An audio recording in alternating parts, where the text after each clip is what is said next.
She pressed the hot iron against my shoulder. I screamed. She didn't stop. And Mom? She stood at the doorway and laughed. Trash deserves to be burned, she said, sipping her tea like nothing had happened. Dad walked in, saw the blister forming, and huffed. If I were her, I would have burned your face too. That's silence after cruelty. That kind of silence doesn't heal. It spreads like infection. Hi. My name is Willa Monroe. And if you think you know how this ends, stay tuned. Because some stories aren't about pain. They're about fire. And how you learn to burn back without ever striking a match. What happens when the ones meant to love you become the blueprint for your destruction? I was 17. They said I deserved it. Because I didn't fold my sister's clothes. Because I spoke back. Because I dared to want anything at all. So I stood there, raw skin blistering, and listened as they joked about how lucky I was she didn't grab the stove.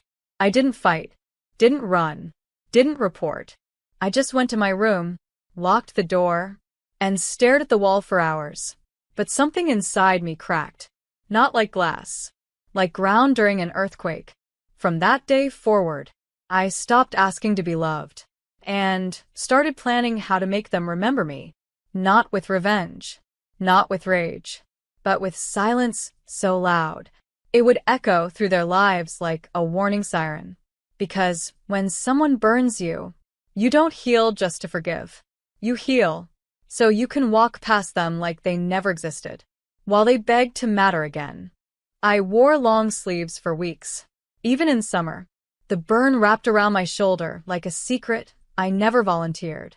But people noticed. The way I flinched when someone reached too fast. The way I never hugged anyone with my left side. At school, I smiled. At home, I disappeared. My sister? She got rewarded. Mom gave her my phone. Dad gave her my silence. And when our pastor visited one Sunday, I remember how she sweetly said, "Willa's been a bit rebellious lately, but we're working on it." Rebellious. As if rebellion was saying no to being someone else's punching bag. I stopped eating dinner with them. Stopped responding in the family group chat. Just listened. Listened as they made plans for my sister's graduation trip. Listened as they used the savings account with my name on it. Listened as they played family without me. That's when I started saving. Every penny from tutoring. Every hour from the campus library job they didn't know I had. Every gift I was supposed to hand over, I kept. And quietly I started building a wall. One scholarship. One fake smile. One signed lease at a place they couldn't find. I didn't scream. Didn't threaten. Didn't say goodbye. I just left. Left behind the mattress where I used to cry. The bathroom mirror that never showed kindness.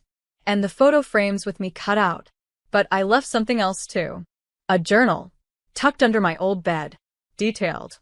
Precise. Page after page of everything. What they said. What they did. How often. Names. Times.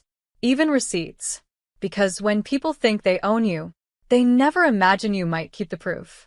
Especially when your silence was never weakness. It was strategy. And they hadn't even begun to unravel.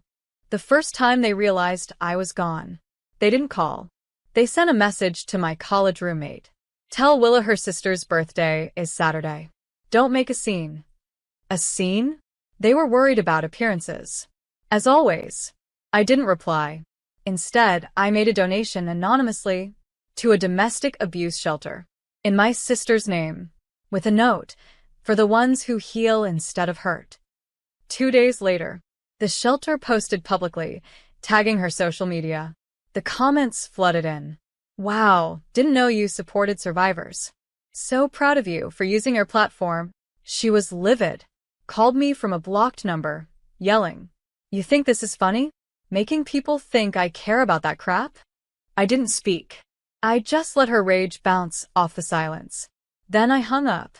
That night, I opened my laptop, pulled up the journal scans I had secretly backed up, and uploaded them to a private drive. Password protected. Scheduled. Set to release automatically to every family member, school counselor, church leader. If anything ever happened to me, because people like them, don't go down with confrontation. They crumble under exposure. And I was done letting them write my story in bruises. My landlord handed me a letter that week. Certified mail. From my parents' lawyer. Apparently, they wanted access to my college fund. Claimed it was family property. That I owed it to them, since they raised me. I laughed. Raised me? If trauma was currency, they'd be billionaires. I replied, through my attorney. 3 words, see you there. Let them come. Let them explain in court how they used my money to buy dresses and dinners for the sister who seared my skin. Let them stand under oath and answer how a 17-year-old paid rent while they vacationed in Aruba. I wasn't scared anymore. I wasn't a child hoping for softness. I was the storm, and their house of cruelty? It was built on sand. They came to court in matching blazers. My mother smiled at the judge like she was greeting a neighbor. My father sat upright, hands folded, like a proud veteran of parenting. They didn't recognize the girl across from them. Hair pulled back. Documents in hand. Eyes that no longer begged for anything. Their lawyer opened with fake warmth. Your Honor, this is a family matter. Emotional misunderstandings. Miscommunications. I passed a folder to my attorney. He slid it across the bench. It thudded lightly on the wood. Inside? Photos. Medical records. A report from the school nurse. Burn patterns. The judge's smile vanished. Then came the voice recordings. My stepmom's laughter after the iron hissed. My dad's voice calling me deadweight. It was like peeling away their masks. With surgical precision. They tried to interrupt. My sister cried in the back row. Not for me, but for herself. What happens to me now? She whispered to my mother. And that's when I turned. Looked right at them. No anger. No performance. I used to think I wasn't enough. Now I know you feared I might become more than all of you combined. The courtroom fell still. Even the clock seemed to hesitate. The judge leaned forward, voice low and deliberate. This is no longer a custody dispute over college funds. This is a case of documented abuse, financial exploitation, and emotional cruelty. Mississippi Lane, do you wish to press charges? I took a breath and smiled, the first real one in years. Yes. I do. Because healing doesn't always mean forgiving. Sometimes it means holding people accountable. With receipts, records, and steel in your spine. I walked out of that courtroom, not just free, but rewritten. No longer the burned girl in the corner. I was the one who lit the match and walked away while their lies turned to ash. News spreads fast in small towns, but nothing moves faster than shame denied. By sunset, they were already spinning it. My aunt posted, "Family is sacred. Some wounds should be handled privately, not paraded in court." I didn't reply. Instead, I took a walk. No headphones. No distractions. Just me, breathing in the kind of silence they always filled with guilt. The next day, I got a call. Blocked number. A man's voice. "You think you're better than us now?" I hung up. 2 minutes later, another call. My cousin. Whispering. "They're planning something, Willa. A public statement. They want to smear you. Say you're unstable." I didn't flinch. Instead, I logged into the backup drive. Remembered every insult. Every night I bled through my sleeve. Every time I was told I was too sensitive. Too selfish. And then I uploaded one more thing. An old video. Grainy. Phone shaking. My sister filming herself, laughing. While I lay on the floor, crying, a welt across my back. She had posted it years ago. Captioned, "When trash tries to fight back, face with tears of joy." I kept the original. Now it was public. No edits. No filters. No excuses. The internet didn't take kindly to that version of royalty. Her job called it disturbing. Her university called it grounds for disciplinary review. Suddenly, my phone was buzzing nonstop. Family group chat on fire. Threats masked as concern. "Willa, this could ruin her life. You don't want that on your conscience." I sent one reply. "Neither did you. But here we are." Because When you spend your whole life surviving people who rewrite history, you learn to carry the receipts. And I wasn't just surviving anymore. I was curating their downfall, frame by frame. The first time they showed up at my door, they didn't knock. Just stood there. My stepmother in designer sunglasses. My father with that tired, performative sigh. "We just want to talk," he said. I stepped outside and closed the door behind me. The porch felt colder than it should have. She spoke first. "This little drama of yours has gone too far." My jaw tightened. Dad added, "You've embarrassed the family. You've made your sister unsafe. She's had to delete her socials. You know what that does to a girl." I looked him in the eye. Slow. Calm. "You taught me that actions have consequences. I'm just making sure yours finally do." Stepmom leaned in, voice syrupy. "Be reasonable, Willa. Take down the posts. Drop the charges. We can discuss compensation." Ah. There it was.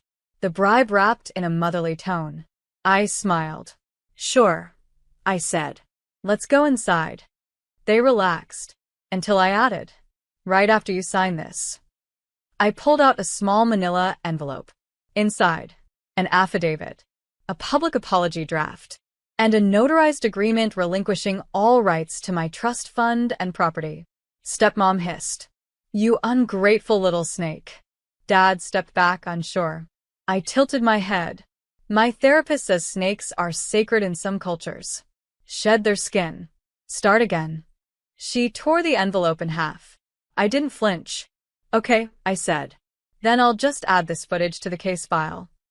I pointed to the doorbell camera, the one blinking red since they arrived. Dad paled. Stepmom turned to leave, muttering curses. Me? I stayed on the porch a little longer. Let the sun warm my arms. Let the silence hold me. Because I wasn't the girl who needed their approval anymore. I was the woman rewriting the bloodline story. No longer begging for a seat at the table. I was building my own. And they weren't invited. By the end of the week, everything shifted. My sister's scholarship? Revoked. The university cited evidence of violent misconduct. Stepmom's social circle? Gone quiet. The charity she co-chaired dropped her name from the website. Dad's real estate license? Under investigation. Apparently, assaulting a minor, even years ago, leaves a trail that licensing boards don't like. I didn't celebrate. I just watched it unfold like rain after drought. Expected. Necessary. They called again. This time, my stepmom cried. "We didn't mean to hurt you. We were just overwhelmed." I stayed quiet. Then she said it, the line I'd waited my whole life to hear. "You were right." But she followed it up with, "And you've made your point, Willa. Now stop. Please. Be the bigger person." There it was, the old trick. Use maturity as a leash. Guilt as a muzzle. I didn't take the bait. Instead, I sent a message to every major news outlet that had reached out. Told them the story was theirs. With evidence, interviews, court filings. One outlet ran a feature the next day. She was burned with an iron at 15. Now she owns the family that tried to erase her. The comments section exploded. Women from everywhere shared their own stories. Some said, "Same." Others said, "I needed this." But one comment stood out. Her silence didn't save them. Her voice destroyed them. That night, I sat by my window, candle lit, journal open, and for the first time, I didn't write about pain. I wrote about power, about rebuilding, about legacy, because I wasn't a victim anymore. I wasn't their scapegoat.